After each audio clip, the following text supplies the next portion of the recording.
Welcome back. Namaste, Pranam. Today we are going to listen to the wonderful story of the journey of the Milky Ocean.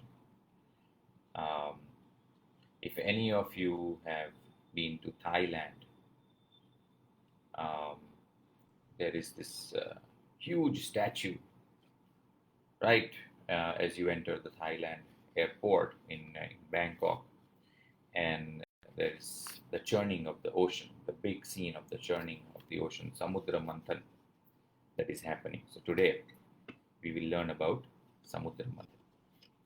One day, the Rishi Durvasa was returning from Vaikuntha. Vaikuntha is where Sri Vishnu lives. He had been on a visit to meet and seek the darshan of Sri Vishnu. On the way back, he met Indra. Durvasa presented him with a flower garland which had been given to him by Sri Vishnu. But Indra was in a proud and arrogant mood. He took the garland and put it around the neck of his elephant. The elephant threw the garland on the ground and trampled upon it. This enraged sage Durvasa. It was an insult not only to him but also to his beloved Sri Vishnu. Durvasa cursed Indra instantly and said, "You have become proud because of your riches and wealth. I curse you and the three worlds that you rule. They shall lose all their prosperity and glory." That's it, done. Everything gone. This curse took effect immediately. Indra, pale, drawn, and lustreless, went to Brahmaji on Mount Meru. Brahmaji saw that the heavens and earth had lost all their glory and splendor. All religious practices had been stopped. The gods had become weak, and the asuras had become strong and powerful. With the result, more and more devas were losing their lives day by day, and the asurs seemed to gather more and more life and energy. Brahmaji did not know what to do.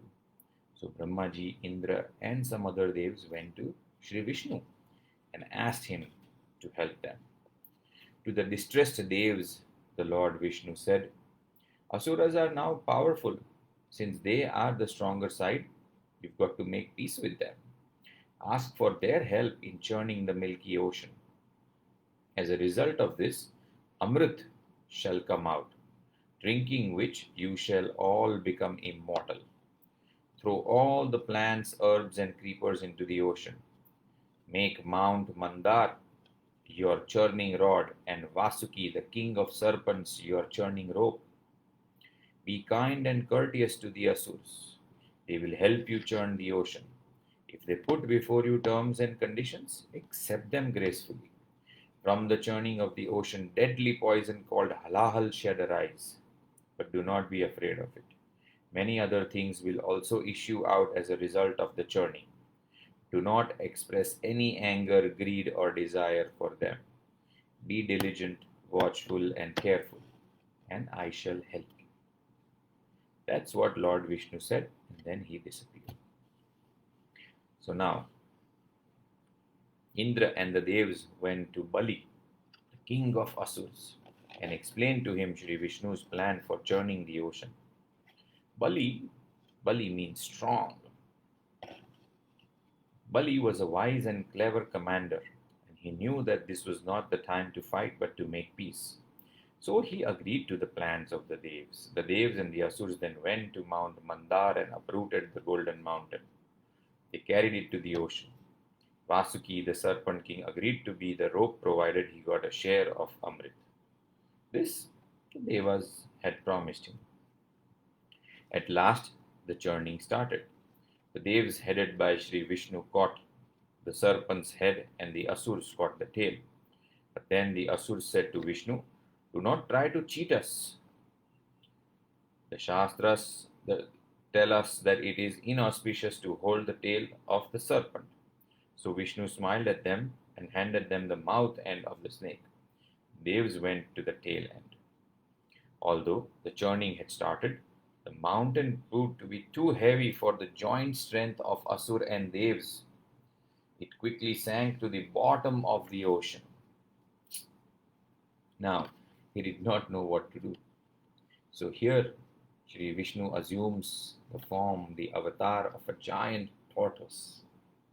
He dived to the bottom of the ocean and lifted it up on his back. As the churning continued, fire and smoke came out of the 1,000 mouths of Vasuki. The Devas and the Asuras started suffocating. Vishnu revived the Devas by sending down clouds and rain and wind. The pollution was removed. The first thing that came out of the ocean was a most dangerous poison, halahal. Its fumes rose into the air and spread on all sides. The animals of the sea, land, and sky became choked by it, and they in sheer terror took refuge at the feet of Shiva. Shiva gathered all the poison in the palm of his hand and swallowed it up. But his consort, Mother Parvati, fearing for the Lord, quickly caught his throat with her delicate hands. The poison could not go down. Shiva would not spit it out. The poison got absorbed in his neck, thus gave his throat a blue color. That is why Lord Shiva is also known as Shri Neelakantha. A few drops of the poison fell to the ground and they were quickly swallowed by snakes, scorpions, and poisonous plants and animals. Now that the atmosphere had been cleared of the fumes and the poison, the churning was taken up with a greater vigor and energy. A sacred sacrificial vessel called Surabhi came out of the ocean, which was claimed by the rishis. Next came the famous white horse, Uchchaishrava, which was taken by Bali, followed by Airavat, a magnificent white elephant which was taken by Indra. The Kaustubh Mani, the gem Kaustubh, lotus colored and beautiful, went to adorn the chest of Sri Vishnu. After this came the Parijat tree, which fulfills all the wishes, and then a group of beautiful apsaras. But what made both gods and demons catch their breath in awe and wonder was the emergence of the goddess Lakshmi. Her splendor and brilliance filled the four quarters of the earth. There she stood in all her shining glory, beautiful and ever pure, with a garland of fresh lotuses in her hand. Then she goes up to Sri Hari and places the garland around his neck. She had accepted him as her husband. He placed her in his heart. Brahma and Shiva and all other devas worshipped her. The Brahmins chanted Vedic hymns and sprinkled on her the holy water from the golden pots. Lakshmi became the goddess of prosperity and fortune among the devas. Verily, she is the fountain of fortune, and they on whom she casts her benign glances slowly acquires all the qualities of goodness and virtues.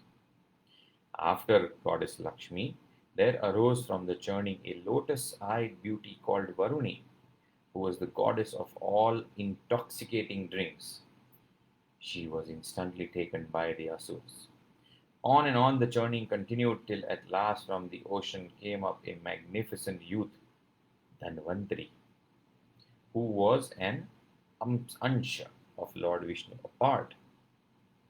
He carried in his hand the jar of Amrit.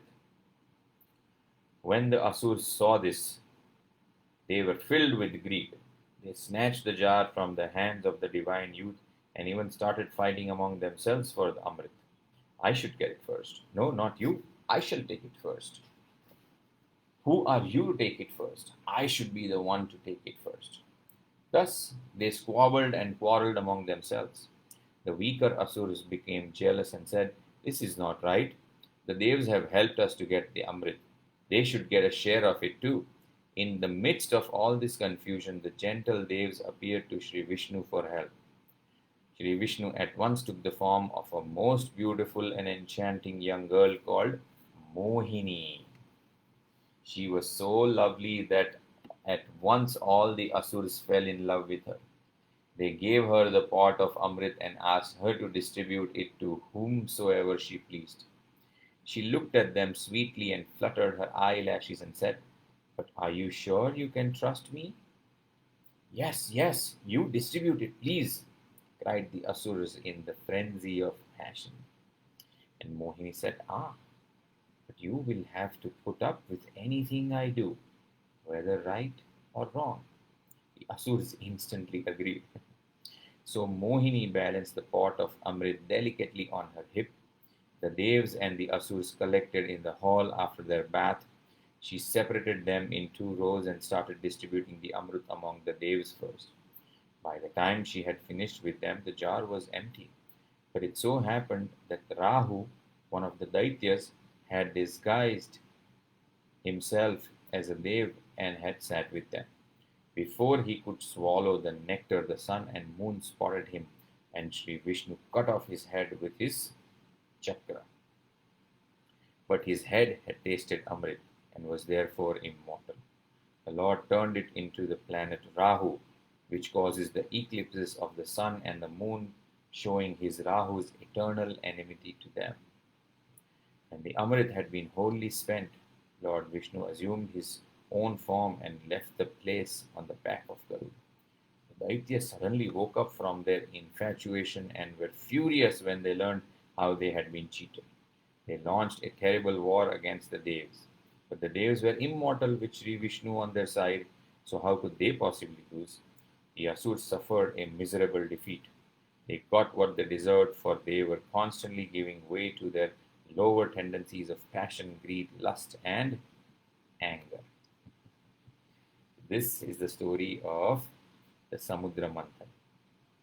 Now we come to the next avatar of Narayan, Bali, who was the king of Asuras, the clever commander who was on the other side with the Devas while the Samudra Manthan was going on. He was the son of Virochan and the grandson of none other than Prahlad, the son of Hiranyakashipu. Hiranyakashipu and Hiranyaksh, they both the brothers were born. They were earlier Jay and Vijay, the gatekeepers of the Vaikunth. He had many times been defeated by Indra in battle. Now he wanted to take revenge. His guru Shukracharya advised him to perform the Vishwajit Yajna.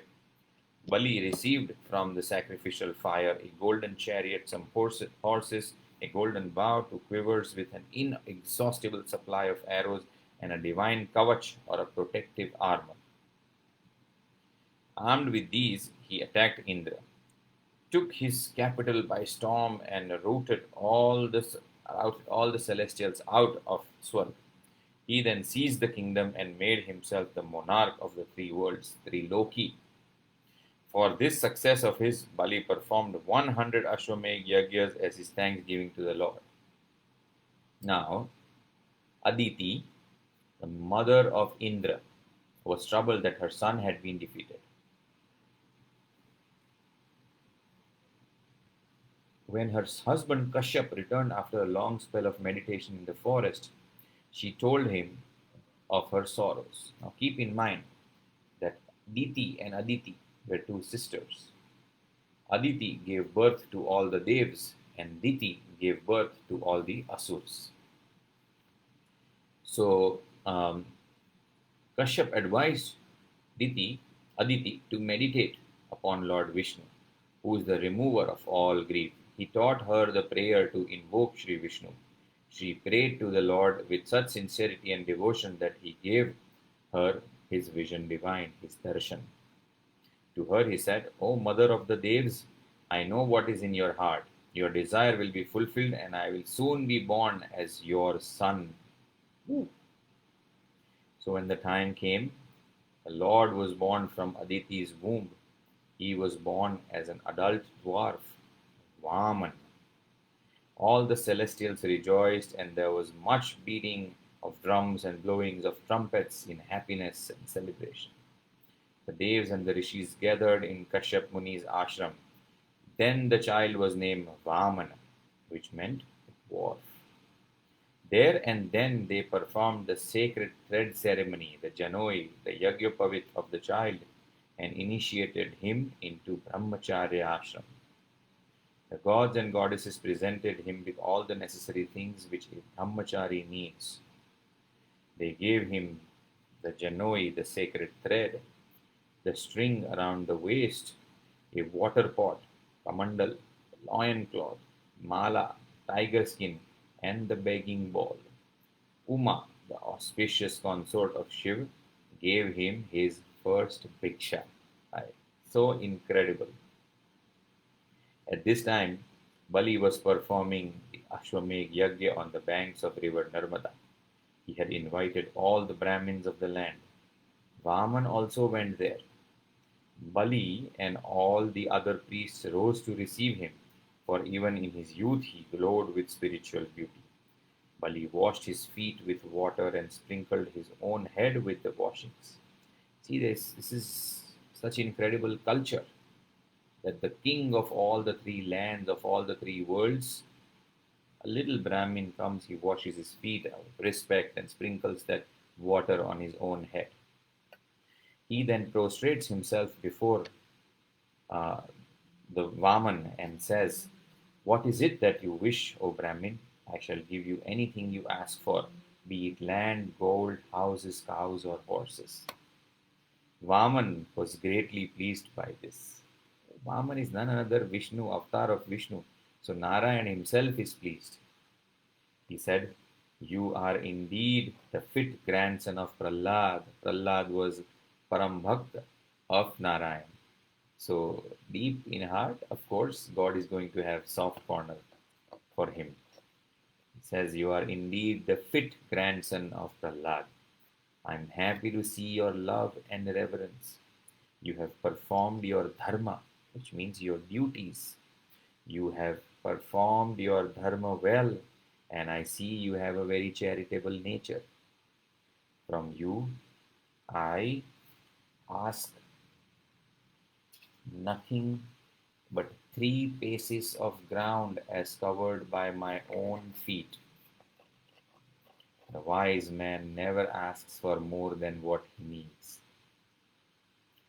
Bali looked at Vaman's small bare feet and laughed. He said, "Please ask a greater boon, perhaps an island and a large comfortable house with all needs provided." Vaman only said, "My 3 paces of land is all I ask. It is all I need." Again Bali laughed and said, "So please be it then. Measure your 3 paces of land." He took the water pot in his hand, poured some water onto his palm, and solemnly promised to grant the dwarf his gift. At this moment, Shukracharya, the teacher, realized that something was afoot. He warned Bali and said, "There is some mischief here, for I am certain that this dwarf is none other than Sri Vishnu himself. He will cover the three worlds with just 2 steps of his, and then how will you give him the third?"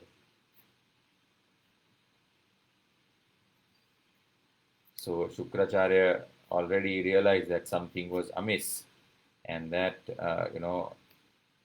Bali is going to lose everything. So yet Bali, once he had already vowed, he was calm and unmoved. He worshipped the feet of the Brahmin boy.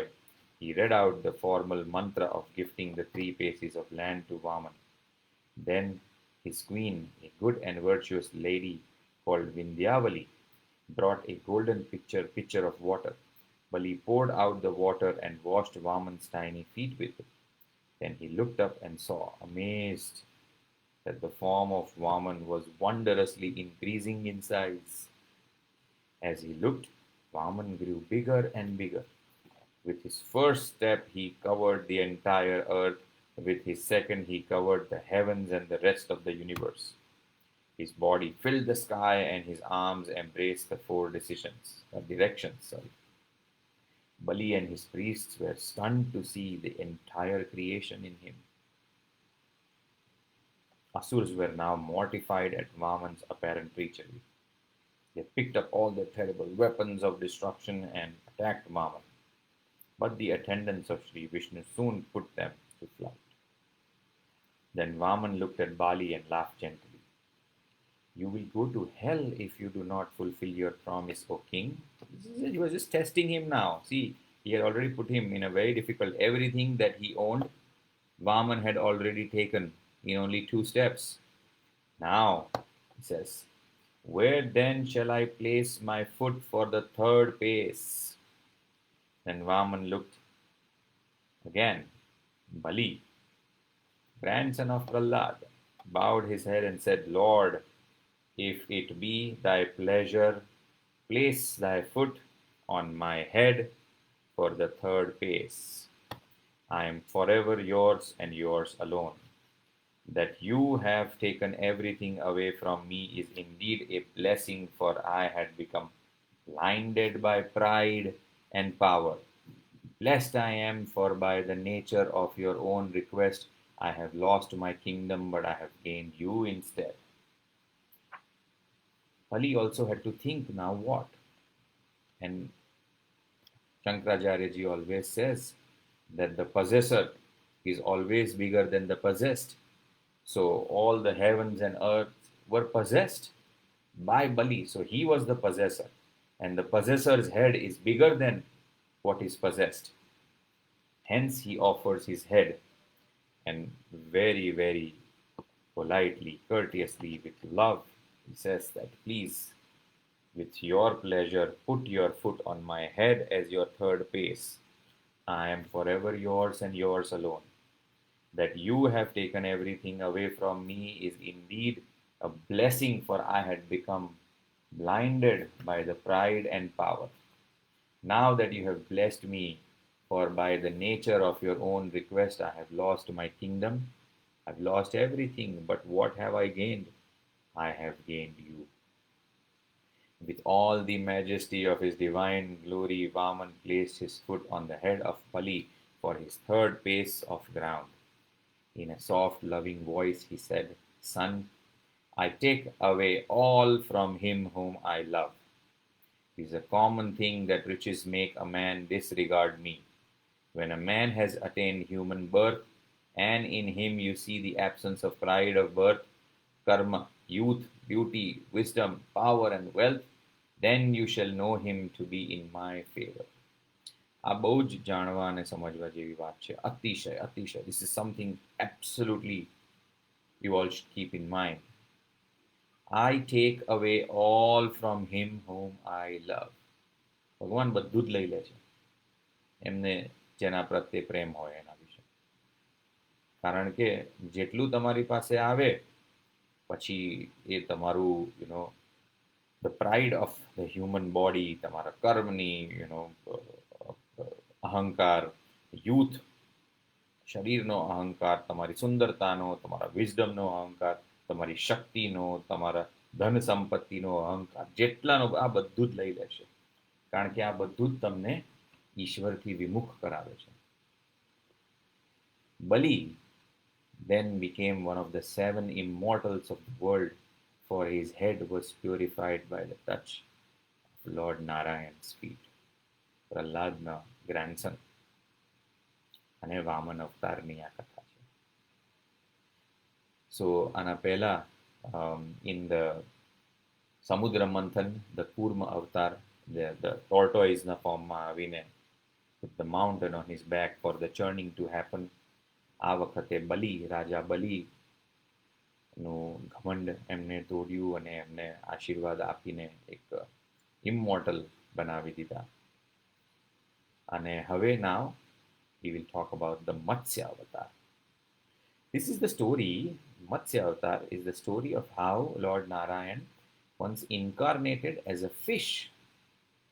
We should not find this strange, because the Lord, as we have seen, assumes any form. He pleases to serve the purpose he has in hand. This incarnation became necessary because once Brahmaji happened to lose the Veds, which were stolen by an asur called Hayagriva, who resided at the bottom of the ocean. And since only a fish can survive best in water, Sri Hari, Sri Vishnu, took the form of a fish in order to get back the Vedas. In the south, there once lived a king called Satyavrat. He was a great devotee of Sri Vishnu and performed penance by living only on water.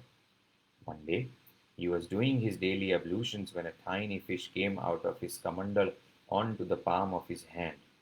King was large-hearted and generous. He took the poor little fish and put it in the river.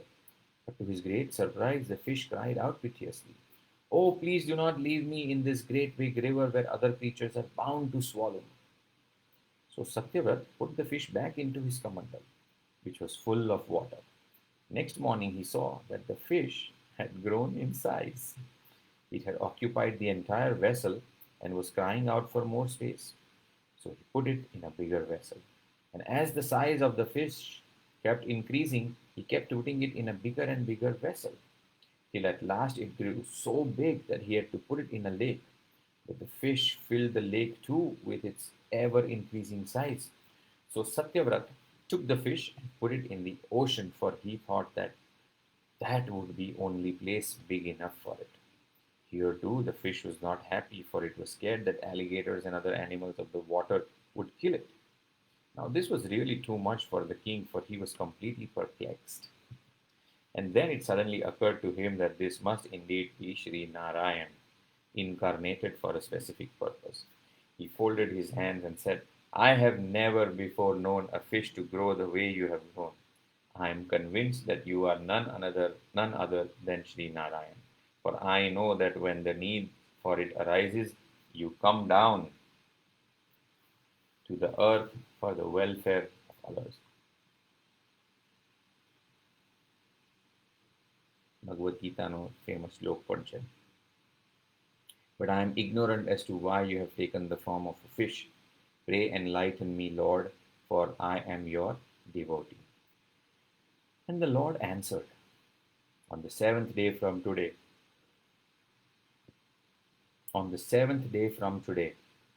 the three lok will be plunged in the waters of Pralay, the great deluge, the great flood. A large boat will then come to you. In the meantime, go and collect all the herbs, plants, seeds, and trees, and all the different species of animals. Taking these and the 7 rishis with you, enter the boat. When the storm rock the boat, tie it up with Vasuki, the serpent, to my horn. Do not be afraid. Although it will be dark all around, the light from the rishis will illumine you. I will support the boat for the duration of the pralay, and you shall gain supreme wisdom from me. Satyavrat did as he was told. Sure enough, on the 7th day, the deluge began. There was terrific storms, and the clouds rained sheets and sheets of water. The earth's boundaries were lost. There were no heaven, no earth. It was just water and water, masses and masses of it. The good king and the 7 sages sat in the boat in deep meditation. Satyavrat prayed to the Lord. As the impure gold loses all its impurity when it comes in contact with fire, so too the Jeev sheds all its ignorance when it worships you. O Lord, please enlighten me with your knowledge and cut the knots of ignorance in my heart. And Satyavrat listened, enraptured as the divine Lord taught him the true nature of the self. At the end of the Pralaya, the Lord killed the demon Hayagriva and returned the Vedas to Brahmaji. This was the Matsya Avatar, the great deluge. It led to the great purification. Sharyati was the most learned and pious king. We are moving on to the next katha. He had a daughter, a lotus-eyed beauty called Sukanya. Once the king and his daughter with their attendants went into the forest for an outing. There they came across the ashram of Rishi Gyavana. Gyavan. Is it a G? Yes. The ashram of all the rishis of the past had a wonderfully peaceful atmosphere about them. Even now, if we go to some ashram type of places, we get a lot of peace. So the king's friends and attendants wandered about at will, sometimes sitting under the shade of a tree, sometimes plucking its fruit and eating it, and sometimes refreshing themselves at the cool stream that ran close by. Sukanya with her friends flitted like a fairy among the flowers and bushes of the forest garden. They sang and danced and played games. As they were engaged in fun and sport, Sukanya spotted two streaks of light as those from a glowworm emerging from within an ant hill. In her childishness, she picked up a thorn and pierced them with it. But she was alarmed beyond measure when blood oozed out of them. At the same time, Sharyati's men discovered that their secretions had stopped and that they could no longer perform their natural functions anymore. The king immediately guessed that some harm had been done to the rishi. Shamefacedly, his daughter came up and told him what she had done. The king was greatly agitated. He went in search of the rishi and found him under the mound of earth. He touched the feet of Yavan and begged his pardon for his daughter's childish conduct. As a compensation for this, he offered to give him Sukanya in marriage. The sage forgave him and accepted the girl as his wife. Now, Sukanya was terribly sorry for what she had done. It had taught her a lesson never again to be so extremely playful. To make up for the wrong she had done, she served the sage faithfully. She studied all the whims and fancies and never offended him if she could help. Her husband was pleased with her wifely virtues. One day, the Ashwini Kumars called at the uh, sage's hermitage. They were the celestial physicians who knew the secret of eternal youth. Now, Yavan was old, bent, and wrinkled. He had long white hair and he coughed and wheezed with age. To the Ashwini twins, he said, O divine physicians, you know the secret of youth. Please give me back my youth and strength.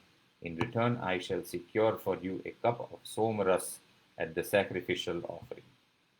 Ashwini Kumars instantly agreed because so far they had been denied a share of the som offerings. They took the old wrinkled sage to a tank which had been prepared by the Siddhas. Then all the three of them plunged into it.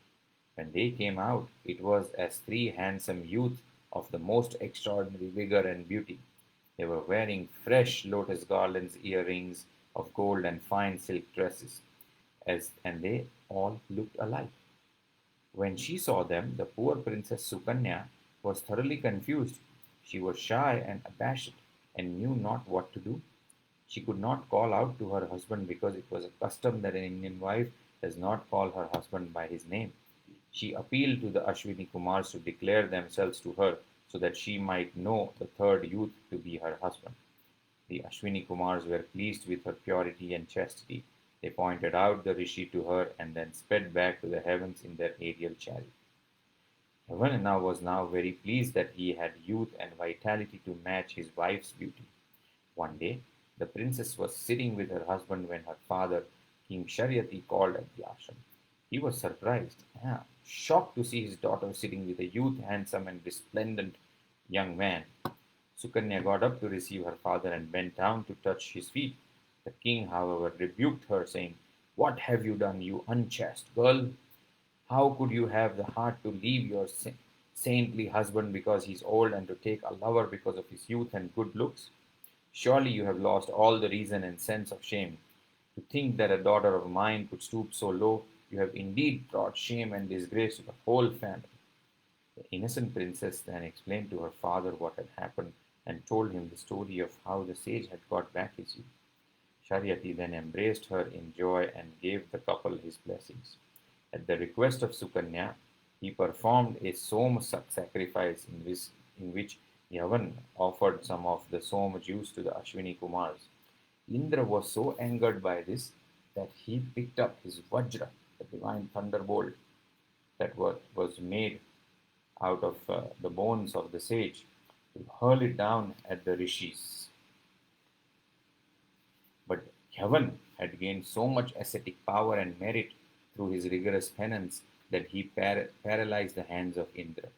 The Devas pleaded with him to restore the hands of the king.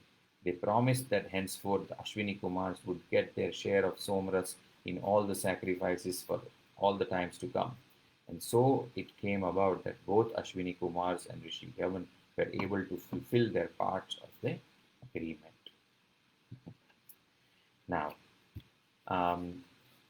the next story is about King Amrish. Amrish was a king kind and noble. Although he was the ruler of the whole earth and had all the wealth and enjoyments to make a man contented, he cared not for them. for he knew that earthly enjoyments are never lasting and that only the ignorant take delight in them. He was a great bhakta of Sri Narayan. If ever the Lord had a devotee, it was him. At all times his mind was fixed on the lotus feet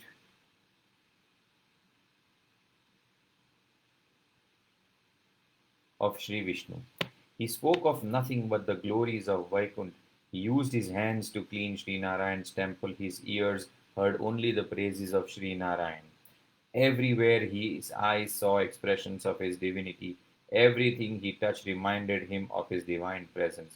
His nose smelt only the holy fragrance of tulsi which proceeds from the feet of Sri Vishnu. His tongue tasted only the food that had been offered to Lord Narayan. His feet walked the places dear to him, and his head ever bowed to his lotus feet. He enjoyed doing things in the service of Sri Narayan as if he was attached. It was only to those devoted to him.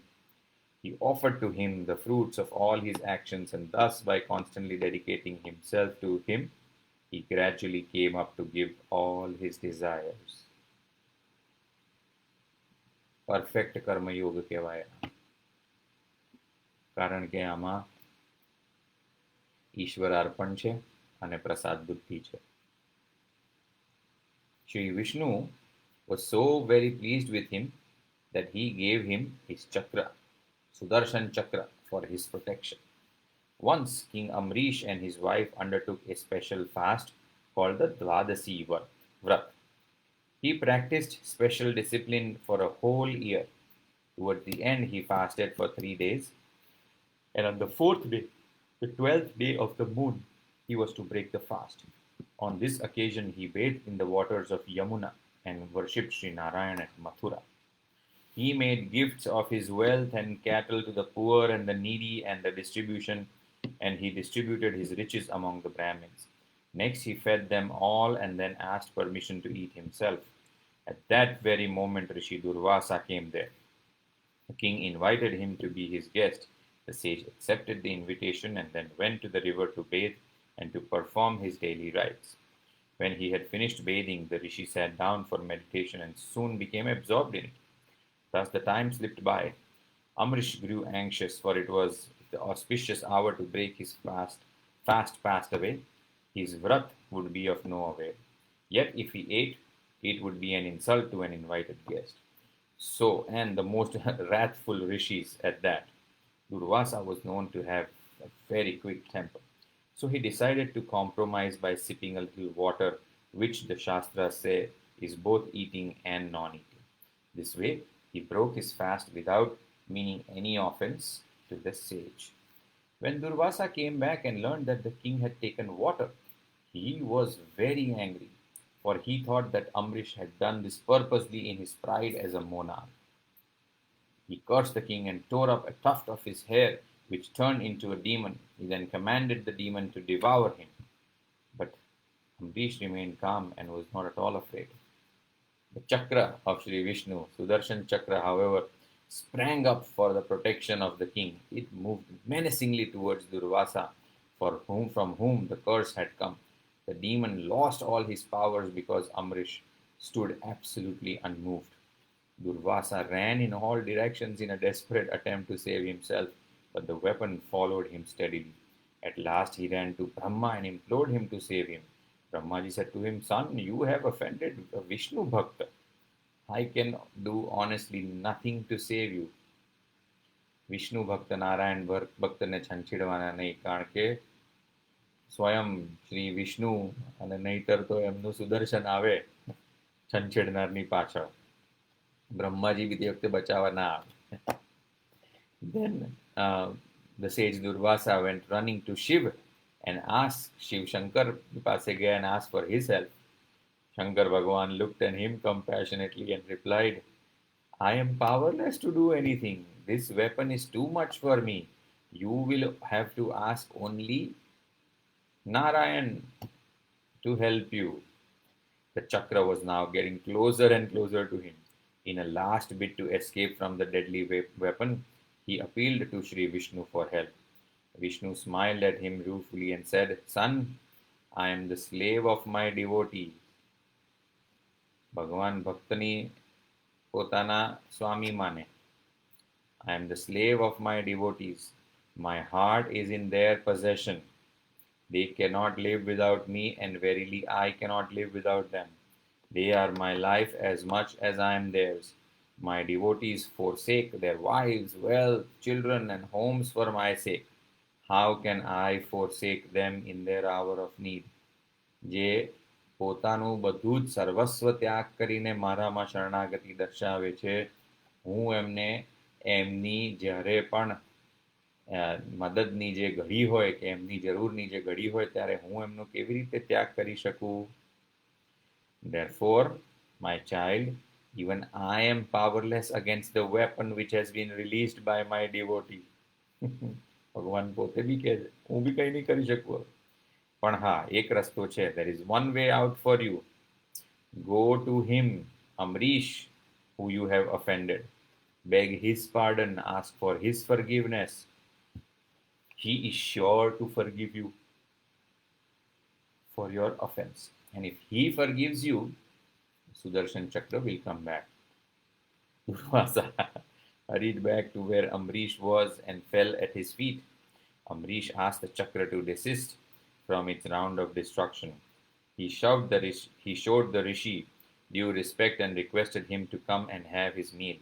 Then Durvasa and Amrish had their meal, which had been waiting for so long.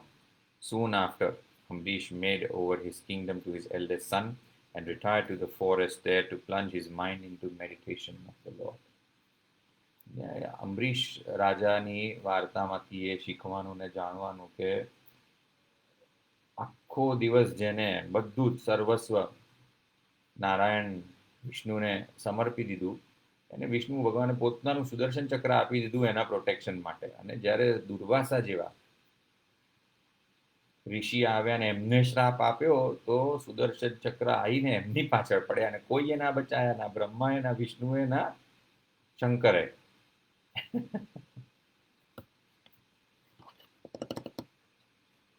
Okay.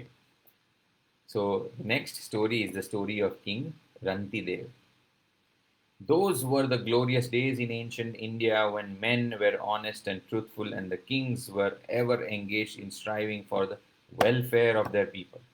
In such times there once lived a king whose name was Rantidev. He had a large and generous heart, and every being came within his embrace of love, for he saw Lord Hari in every living creature. Rantidev was always making gifts to the poor and the needy. He said to himself, "The Lord gives me all these things in plenty. Should I then sit back and enjoy them when so many mouths of Sri Hari are yet to be fed? I shall not be in want because he has made me his instrument to scatter his blessings in the world." And sure enough, he would always have plenty of food and clothing to distribute. The king was famous in the world for his warm hospitality, which extended to rich and poor alike.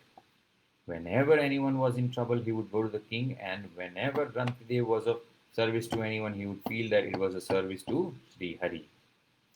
Thus he gave a mother's love to his people. Like a child runs to its mother with its troubles, hurts, and pains, so too his subjects would go to him. He would try to remove the cause of their sorrow, and even if he was unable to do so, it would pain him immensely. Thus passed many years of prosperity, and people basked in the generous love of their king. But then the time came when the country was bit by famine. The crops failed, the cattle died, and the men, women, and children starved in large numbers. They flocked to the gates of the king's palace. Rantidev would sit and pray, "O Lord, give me the strength to remove their suffering." Then he would go out and distribute to his people what little he had left. And yet the famine continued. In fact, it grew worse from the day to day. And there was a time when he did not have enough to eat for himself. He could not even feed his family, for none of the members of his household ate unless the masses had been fed. Sometimes there would be food for them, but the king would have to go hungry. Nevertheless, he was happy because his mind was satisfied when his people were fed. What incredible compassion and generosity. As the conditions grew worse, he did not have anything left to give to the hungry and starving. No help came to him, and yet his faith in Sri Hari only increased. Day after day, the king and his dependents starved and the famine persisted. When the king had thus fasted for 48 days, someone brought him a bowl of porridge made of flour, milk, and ghee. By this time, the king was in no position to even move, so weak had he become due to his continuous starvation. Overcome by hunger and thirst, Rantidev and his family were indeed glad to see an unexpected meal before them. They were about to eat when there came to the door a wrinkled old Brahmin, much in need of food. The king received him respectfully and gave him some of the porridge to eat. As they were about to eat again, a beggar came to the door. His face appeared pinched with hunger, so Rantidev gave him too some of the meal to eat. Then there appeared a sweeper, and he brought with him his dogs. He looked at the king pitifully and said, Maharaj, my dogs and I have not had any food for many days now. We are starving for the want of food. Now we have come to you, for if you will not help us, who will? So the king gave him the remaining porridge. Now the king and his family had again no food to eat. There was just a little drink left. Just then came a man, his throat parched with thirst, his eyes heavy with exhaustion. He begged the king to moisten his dry lips with a little bit of water. Rantidev saw him as yet another form of Sri Hari and held the cup to his cracked lips. He prayed to the Lord and said, Please, Lord, I do not care for the rewards of this earth, nor do I care for the powers of any kind. My only prayer is, give me the capacity to feel the pain of others and the power to serve them. Let me not even be indifferent to their sorrows and their suffering. Make me your instrument to give them relief, to make them happy. The man drank the water. The sparkle of life came back into his life. And wonderfully enough, the king felt his own hunger, thirst, and fatigue dropping away from him. He felt refreshed and fulfilled, as a hungry man is after a good satisfying meal. Suddenly there appeared before him Maya and all her attendants. She smiled at him and said, O king, I am indeed pleased to see your devotion and your extraordinary love for your people. You have suffered much. If you worship me now, I can remove all your wants from all time to come. I can give you the riches and the entire wealth of the world. Rantidev. Now, this is what is the key. Rantidev showed them due respect, but only as the different forms of Hari. He asked Maya for nothing, for his mind was absorbed in Sri Hari. He said to her, I have no use for all the riches you have to offer me. I have no wish to live any longer than I have to. I do not hanker for the enjoyments of the world because my mind does not run for after them. And Maya, the queen of the world, the mistress of all beings, the consort of Sri Vishnu, fled away from his presence in an instant with her whole retinue of attendants. She vanished like a dream does when a person awakes. Then Rantidev was blessed by the presence of Lord himself. He worshipped him and prayed that he might never be separated from him. In time, Rantidev became one of the greatest yogis of the land. He merged himself in meditation. By his wonderful service to his people and his love for all living creatures whom he worshipped as Sri Hari, he attained the blissful being of Lord Narayan. So, this is the completion of the part 1. And then now, we will, next time, we will start with the part 2, and this will introduce the very incredible Sri Krishna. But then we will start with the story of Kansa and then take everything further. So, once again, Narayan, Narayan, and Namaste, Namaskar, everyone. Until next time.